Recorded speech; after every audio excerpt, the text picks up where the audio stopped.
Israel's airstrike on an aid convoy in Gaza earlier this week quickly sparked international condemnation, anger, demands for answers and a lot more pressure on the Netanyahu government over its conduct in this war. The attack on the World Central Kitchen convoy killed 7 people, including Australian aid worker Zomi Frankcom. Joe Biden says he's outraged and heartbroken. Rishi Sunak has called it an appalling attack. Anthony Albanese is demanding accountability from Israel. But what exactly does that mean? What should accountability look like? What should the investigation, the independent investigation that's been promised, actually involve? And could this moment lead to a serious change in the conduct of this war? That's what I'd like to explore in this episode of Insiders on Background. Now, Reverend Tim Costello is one of Australia's best-known leaders when it comes to international aid. He's a former head of World Vision Australia. Tim, welcome to the podcast. Thank you. Great to be with you, David. So perhaps we should start with what should happen, what's meant to happen when aid workers are operating in a conflict zone. We hear this term deconfliction, where they're meant to talk to the military involved to make sure everything's okay. How should an operation like this work? Well, the way it should work is exactly the way World Central Kitchen communicated. They communicated clearly about their warehouse, and the Israeli Defence Force knew of it. They logged in and checked in about their movements, about their distribution. A Israeli Defence Force spokesperson even said they are fantastic. They were doing aid relief in Israel. We know them. So everything that should be done in this situation was done. What many Australians think is, if it's war, you'd be mad and rash to go in there. You're putting your own life at jeopardy.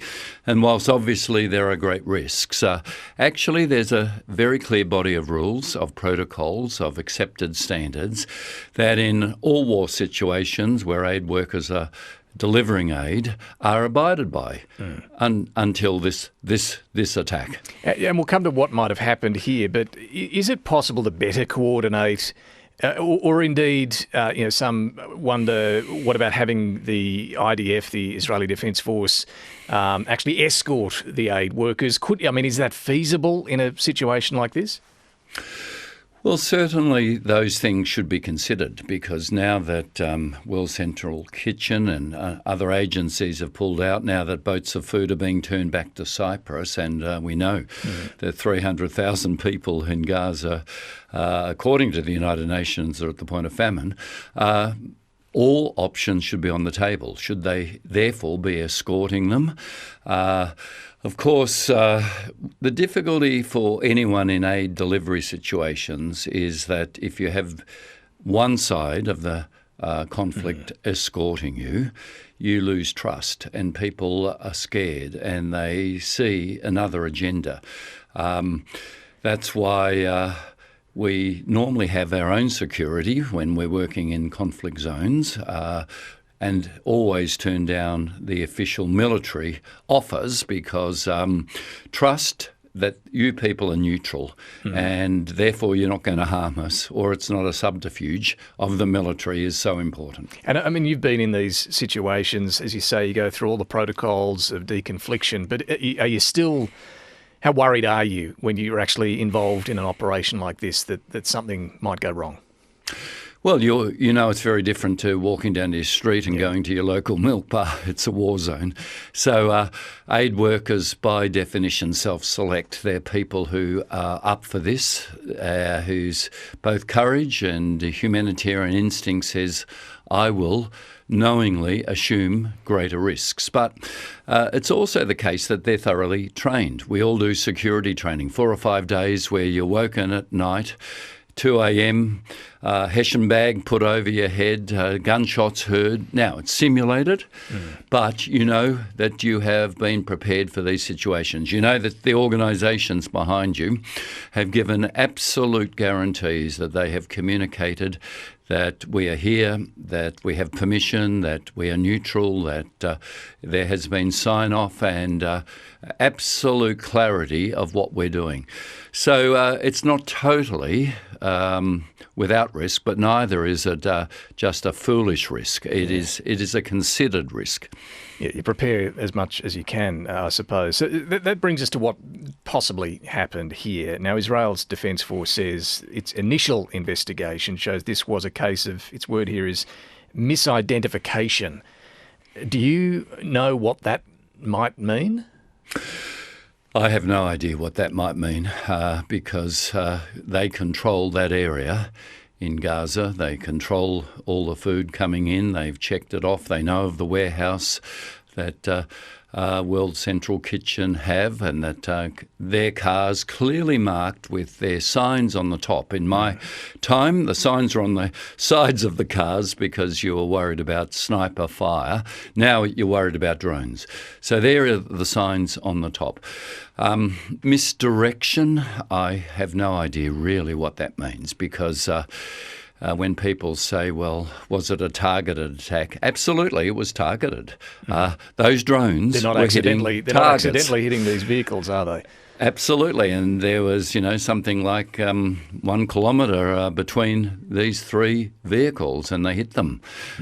So misdirection seems to me to be one of those euphemisms that is so slippery. I do not know what it means. Well, look, there's plenty of speculation about what they might mean by misidentification, whether they thought someone was in one of the vehicles that wasn't. But anyway, I suppose we'll wait and see what the further investigation brings. And that brings us to this question of what that investigation should look like. Everybody, well, certainly a lot of international leaders, Anthony Albanese, Joe Biden and so on, saying there must be full, thorough, independent investigation. Israel is also committing to an independent investigation, but we don't really know what that might look like. What should it look like in your view? Well, it should be independent of the military. You can't investigate yourself. We know that certainly commanders in the IDF gave this order. It should be independent, really, of politicians there, notwithstanding the promises by Prime Minister Netanyahu for a thorough investigation. The track record is not good there. What's happened in the past when there was a breaking of the blockade that Israel had placed on Gaza, a sea blockade, and Turkish people who were trying to break the blockade got killed, there was an international investigation, and there was absolute credibility in that investigation and certainly Israeli Defence Forces were found at fault there. So the best gold standard is something that's international. Is that what you think needs to happen here, an international investigation? I personally support that. I think what we've seen is now aid workers from 4 major countries, America and Canada, Britain and Australia, and then add in Poland. And I think the only real confidence they will have that this has been a thorough and transparent investigation is if it's not just arm's length from the military, but completely independent. Well, indeed, after the downing of MH17 in Ukraine, there was a joint international team that included Australian Federal Police, along with cooperation from the Malaysians, the Netherlands and Ukraine. Is that the sort of model that the Australians should be involved, do you think, in this sort of international investigation? Yeah, I think we should be seizing the initiative with the other countries, and Joe Biden has talked about his outrage, and we're feeling that too, and say thank you for promising an investigation. These are the terms of reference we would like to see, and this is the body we would like to see investigate. I think absolutely we should use that leverage at the moment. And that should involve Australian Federal Police?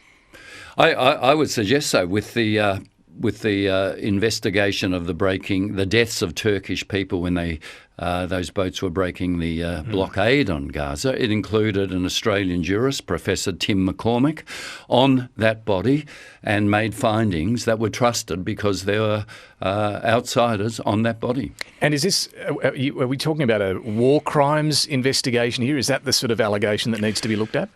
I think this is a pre-investigation to then deciding, depending on findings you make, that you refer it as a war crime. So a war crime is a referral afterwards saying that this was intentional, or if not intentional, so utterly reckless as to show culpability in terms of war crimes. But that comes later. I think the first step is an investigation. Who gave the order? What was the instructions? What was the culture that allowed us to think it acceptable to target identifiable aid organisations like this?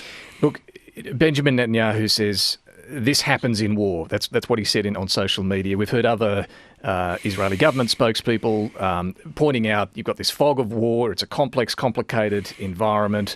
Hamas has been operating under the guise of schools, hospitals, and so on. Do you have any sympathy for that sort of argument? No, I don't. I think what Prime Minister Netanyahu was doing with the fog of war defence was immediately predetermining what the investigation will find. I think it was a giveaway to say, well, of course, we aren't culpable, we're not responsible, this is the fog of war. I think that leads us to have very little confidence that this will be a transparent, independent and thoroughgoing investigation, because already they've said in war these things happen, we're acquitted. Now, you've been watching for the last 6 months how this war has been playing out. This does feel like a pretty significant moment where you do have, as I mentioned, the likes of the US President, the British Prime Minister, the Australian Prime Minister and plenty of others really ramping up their outrage and their anger. Do you see this as a tipping point and perhaps even a breaking point moment in terms of support for Israel? Yes, potentially. Mind you, I've thought this before over the last 6 months as the death toll mounted. I've thought, surely now we will actually insist on a ceasefire, and that must be sustainable. It's got to see the hostages released. It's absolutely unacceptable they're being held. It's got to see discussions about a two-state solution on the clear agreement that Hamas will not be involved in any two-state solution. So I've thought before we're at a tipping point. Look, this time I'm hoping, I'm praying that it really is a tipping point. I do think that Britain, that now has David Cameron back as Foreign Minister, who has real both backbone and insight and gravitas. I think the noises they are making. Clearly the Biden administration, which has sort of done a lot of hand-wringing about, oh, it's terrible, we're not happy with the Prime Minister, now saying actually there needs to be something happening. And you had on MSNBC overnight Richard Haas and others calling for targeted sanctions from by America on Israel from goods coming out of the West Bank. What are the chances of that, do you think? Well, I think it shows the mood of the moment, the sense that we have crossed a line. Obama's advisor, Axelrod, said this is a red line. This is now murder of innocents. I might note that it's sad that we have re-tribalised so much that it takes the death of an Australian or an American for us to get to this point when there's been 200 Palestinian aid workers that have died. But certainly Well, I was going to ask you about that because some have made that point. You know, there have been plenty of innocent civilians dying in Gaza. Why does it take, as tragic as this is, the death of international aid workers to bring on the outrage that we've seen from so many international leaders? It's always been thus. We are wired this way. When you had over 200,000 people dying in the tsunami back in Boxing Day 2004, it was Australian deaths that caused the deep grief outpouring, the generosity. We are just wired tribally, and sadly, a tragedy anywhere in the world, the first reporting is, are there any Australians that have died? And that determines the interest in the story. The same is happening here. But given that it is now all of these nations are calling for a thorough investigation and an outrage, I think it might be a tipping point. And what about in terms of the Australian context? We've seen clearly more anger from the Prime Minister and the Foreign Minister here. I think over the last 6 months, it's fair to say Anthony Albanese has been worried about fanning anti-Semitism, maintaining social cohesion. And he's still saying that's really important, but do you detect a significant shift this week? Yeah, I think this has been a very significant shift. I think the language by the Prime Minister and the Foreign Minister has been visceral. It's been personal, that this really is utterly outrageous and unacceptable. Look, I really feel for them. I think at one level they've been attacked from the left by the Greens, effectively saying somehow Zomi's death is your responsibility, Prime Minister. It's not. That's outrageous.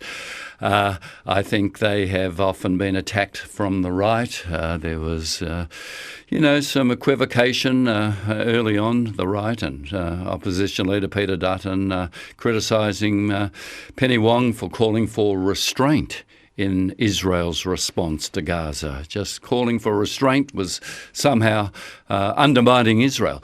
So I think from both left and right, they've been under attack. I think they rightly are very, very concerned with the community tensions here in Australia, as we're seeing in all democracies, that literally people can't agree on a set of facts, and extremists are planting misinformation. And this is really divisive. So I think they are genuinely and appropriately concerned about what's happening in the Australian community with the intensity of this. So just finally, there is clearly so much anger and trauma on both sides in Israel and Gaza. You still think, though, there is a pathway to peace? Just explain that to us, because when we witness what's happening this week, a lot of people would have their doubts. Well, what this 6-month war has shown is that simply putting a two-state solution on ice, some nice words said, but actually no commitment, has led to war. It has led to not just destabilising Gaza and Israel, but destabilising the Middle East. We can't continue accepting that. The two-state solution allows a Jewish nation. A Jewish nation actually is a group right.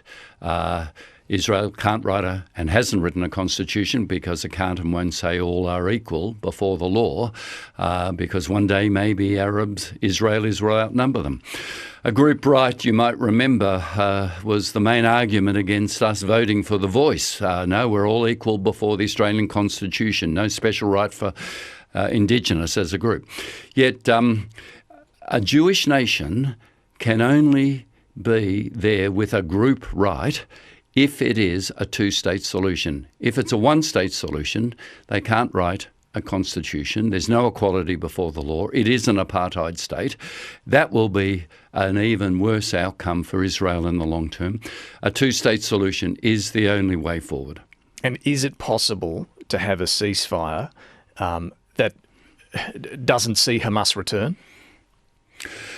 Yes, I believe so. I believe that the Palestinian Authority is absolutely prepared to step up. They have lost elections to Hamas. Well, the elections haven't been run for a long time, but they lost an election to Hamas, and they are really sworn enemies of Hamas and what Hamas has done and their barbaric attacks we saw on October the 7th. So I think actually strengthening and working with a partner like the Palestinian Authority, which is what the Oslo Agreement process was working toward, is the only way forward. Reverend Tim Costello, always good to talk. Thanks for your insights on this one. That's a pleasure. And we'll be talking a lot more about this on Sunday morning. Hope you can join us then. Making us all feel very excited about being here.